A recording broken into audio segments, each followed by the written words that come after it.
Supreme court की ओर से एक बड़ा आदेश जारी किया गया है। आदेश बुलडोजर एक्शन को लेकर है। आपको बता दें कि अगली सुनवाई तक, अगली कार्रवाई तक बुलडोजर कार्रवाई पर सुप्रीम कोर्ट ने रोक लगा दी है। सुप्रीम कोर्ट ने बुलडोजर एक्शन पर रोक लगाई है। सुप्रीम कोर्ट के अगले आदेश तक देश भर में बुलडोजर कार्रवाई पर रोक रहेगी। हालांकि आपको बता दें यह आदेश पब्लिक रोड, गली, water body, footpath, railway line, इन सभी पर अवैध कब्जों पर लागू नहीं होगा। सुप्रीम कोर्ट ने कहा है कि देश में बुलडोजर न्याय का महिमा मंडन और दिखावे को इजाजत नहीं दी जा सकती है। जस्टिस बीआर गवई ने आदेश में लिखवाया है कि सड़कों, गलियों, फुटपाथ या सार्वजनिक जगहों पर अवैध निर्माण को समुचित प्रक्रिया के साथ ढहाने की छूट रहेगी। 1 अक्टूबर को अगली सुनवाई होनी है मामले में और कोर्ट का निर्देश है कि बिना कोर्ट की अनुमति के कोई भी बुलडोजर कार्रवाई नहीं होनी चाहिए।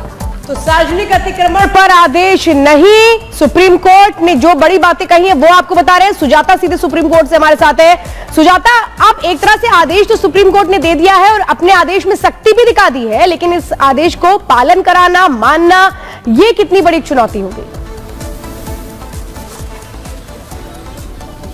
देखिए, ये तो सरकारों के हाथ में ही है, क्योंकि जिस तरह की कार्रवाइयां हुई हैं, पिछली सुनवाई में भी सुप्रीम कोर्ट उससे खुश नहीं था। सुप्रीम कोर्ट ने सवाल उठाए थे। सुप्रीम कोर्ट ने कहा था कि कोई आरोपी हो या फिर दोषी भी हो तो उसका घर कैसे तोड़ सकते हैं, ये सवाल उठाए गए थे।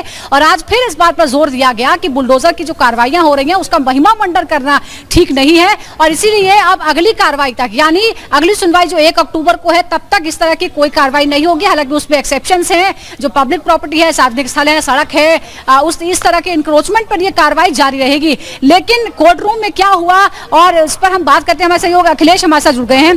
अखिलेश जी, हमने पिछली बार भी देखा था जो दोनों जजों की बेंच है बहुत ज्यादा खुश नहीं थे इस तरह की कार्रवाइयों से। हालांकि जो पक्ष रखे, चाहे उत्तर प्रदेश की सरकार का पक्ष हो या बाकी सरकारों का पक्ष रखने के लिए एसजी ने यह कहा कि कोई बिना नोटिस के नहीं हुआ है, पूरे ड्यू प्रोसेस को फॉलो हुआ है, लेकिन कोर्ट ने ये बात नहीं मानी। कोर्ट ने कहा कि जब कुछ मामलों में ऐसा है कि 2022 में आपने नोटिस दिया था तो 2024 और 2025 में इतनी गिराने की क्या जल्दी थी? जब प्रोसेस चल रहा था तो उनको भी सुनवाई का मौका दिया जाना चाहिए था। जहां तक ये नैरेटिव सेट हो रहा है, कोर्ट ने कहा कि हम इससे प्रभावित नहीं होते, लेकिन हम ये भी नहीं चाहते कि जो वहां एग्जीक्यूटिव है, यानी सरकारी अधिकारी हैं, वो जज न बने कि तुरंत वो डिमोलिशन का ऑर्डर देने लगे। और ऐसे में तमाम चीजें ऐसी देखने में आ रही हैं कि कोई अगर एक्यूज है किसी मामले में तो उसका घर गिराया जा सकता है। न्याय करना कोर्ट का काम है। बिल्कुल, उन्होंने कहा कि इस पर हम एक गाइडलाइन बनाएंगे और बाकी जो चीजें हैं पब्लिक प्लेसेस पे, चाहे मंदिर हो, मस्जिद हो, गुरुद्वारा हो या किसी का घर ही क्यों ना हो, रेलवे लाइन के किनारे कोई इंक्रोचमेंट हो, उसको as per law municipal corporation के ऑर्डर से उसको हटाया जा सकता है वहां से। लेकिन इस तरह की बातें जो सामने आ रही हैं अदालत के सामने कि किसी एक्यूज बनने के बाद उसका घर गिराया जा रहा है, और हालांकि भले ही वो घर तमाम नियमों के खिलाफ बना हो, लेकिन उसके लिए ये जो बातें सामने आ रही है, जो नैरेटिव हो रहा है, इसको लेकर, इस टाइमिंग को लेकर के हम एक गाइडलाइन बनाएंगे। और कोर्ट ने बार बार कहा कि जो भी गलत घर बने हैं वो गिरने चाहिए, लेकिन उस पर एक रूल होनी चाहिए, कोर्ट का आदेश होना चाहिए, तमाम जो प्रोसेस है वो पूरा होना चाहिए। हालांकि सॉलिसिटर जनरल ने कहा कि एक भी एग्जांपल ऐसा दीजिए जिसमें हमने प्रोसीजर को फॉलो नहीं किया है, हमने रूल को फॉलो नहीं किया है। कोर्ट ने कहा कि हम देखेंगे और अगली सुनवाई के दौरान आप भी अपना जवाब दाखिल कीजिए और अगली सुनवाई के दौरान हम ये देखेंगे कि आगे इसको कैसे गाइडलाइन बनाया जाए कि इस तरह की बातें बार बार सामने ना आ जाए। लेकिन अखिलेश जी, 1 अक्टूबर को जब अगली सुनवाई होगी मामले की, तो क्या पूरे देश में किसी तरह की इंक्रोचमेंट की, किसी भी तरह की कोई कार्रवाई नहीं होगी? क्योंकि देखिए, अभी भी पक्ष रखने के लिए एसजी ने एक बार भी ये बात नहीं मानी कि कोई भी जो क्राइम हुआ था उससे रिलेटेड थी ये कार्रवाई। उन्होंने कहा कि नहीं, वो तो पहले से ही चल रही थी, नगर निगम की तरफ से चल रही थी, उसके बाद वो कार्रवाई की गई। बिल्कुल वही बात नैरेटिव की आ गई कि जब जमीयत उलेमा हिंद की जो पिटीशन थी उसमें साफ तौर पे ये कहा गया है कि फला, कई उदाहरण दिए गए हैं कि फला व्यक्ति ने अगर उसने अपराध किया, उसके घर के लोगों का किसी के नाम आया, तब उसके घर को गिराया गया। जबकि सॉलिसिटर जनरल कह रहे हैं कि उस घर पर नोटिस काफी पहले दी जा चुकी है, प्रक्रिया काफी पहले शुरू की जा चुकी है। लेकिन ये एक नैरेटिव सामने आ रहा है कि अगर कोई एक विशेष वर्ग का नेगेटिव सामने आ रहा है। सॉलिसिटर जनरल ने यह भी कहा कि हम आंकड़ों के साथ बता सकते हैं कि किस धर्म के लोगों का घर कितना गिराया गया है। उसमें जो नैरेटिव की बात आ रही है उसकी संख्या काफी कम है।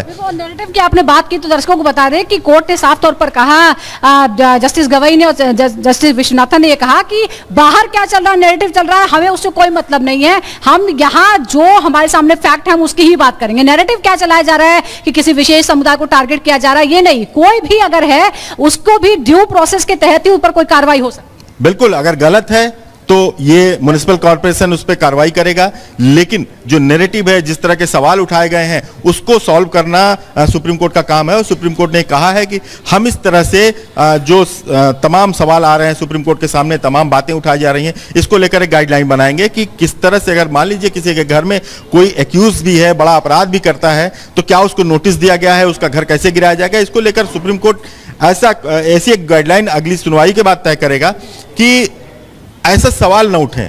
हालांकि बार बार सॉलिसिटर जनरल ये कह रहे हैं कि हम आंकड़ों के साथ बता सकते हैं कि जो नैरेटिव में जिस वर्ग की बात की जा रही है उससे ज्यादा कहीं दूसरे वर्ग के घर गिराए गए हैं, लेकिन ये सवाल चूंकि अदालत के सामने है, अदालत का कहना है कि हम पब्लिक प्लेसेस की बातें छोड़ रहे हैं। पब्लिक प्लेसेस चूंकि सरकार की है, वो आम जनता की हिफाजत के लिए बनी है, आम जनता की सहूलियत के लिए बनी है, एक्सेप्शंस रखे गए हैं। बिल्कुल, ये बता दें कि जमीयत उलेमा और तमाम तरह की याचिकाएं लगाई गई थी। हाल में जो घटनाएं हुई है, खासतौर पर उदयपुर की घटना, जिसमें किराए पे रहने वाले मकान को, तो मकान मालिक का मकान था, उस पर कार्रवाई हो गई।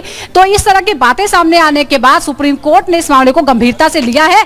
लेकिन सुप्रीम कोर्ट ने यह कहा है कि एक्सेप्शंस हैं, अगर इलीगल इंक्रोचमेंट है पब्लिक प्रॉपर्टी पर, सरकारी संपत्ति पर, नदी पर, तो नदी नालों पर, वो उस पर आप कार्रवाई करिए। लेकिन यानी सुजाता, वो राज्य जहां पर जो अपराधी है उनके अवैध निर्माणों पर जो बुलडोजर था वो काल बनकर के बरस रहा था, पीला पंजे की कार्रवाई चल रही थी। अब राज्य सरकारों को बहुत सोच समझ की कार्रवाई करनी पड़ेगी और कार्रवाई में थोड़े बहुत बदलाव भी करने पड़ेंगे। पहले परमिशन लेनी पड़ेगी सुप्रीम कोर्ट से।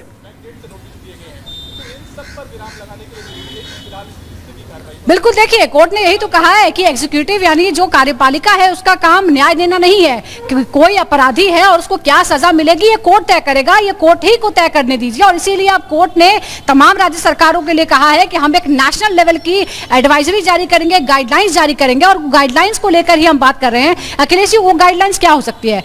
कुल मिलाकर सुजाता, यहां पर सुप्रीम कोर्ट की ओर से यह साफ कर दिया गया है कि जो नैरेटिव सेट करने का प्रयास किया जाता है, कम से कम वो नैरेटिव ना सेट किया जाए। और अगर कुछ अवैध है तो उसे बिना किसी द्वेष या विद्वेष के, बिना किसी भावना की उस पर कार्रवाई की जाए। लेकिन बाकायदे इसके लिए एक प्रोसीजर भी बनाने की जरूरत पड़ेगी और शायद यही वजह सुप्रीम कोर्ट ने इस मुद्दे को लेकर के अपनी स्टैंड साफ कर दिया है।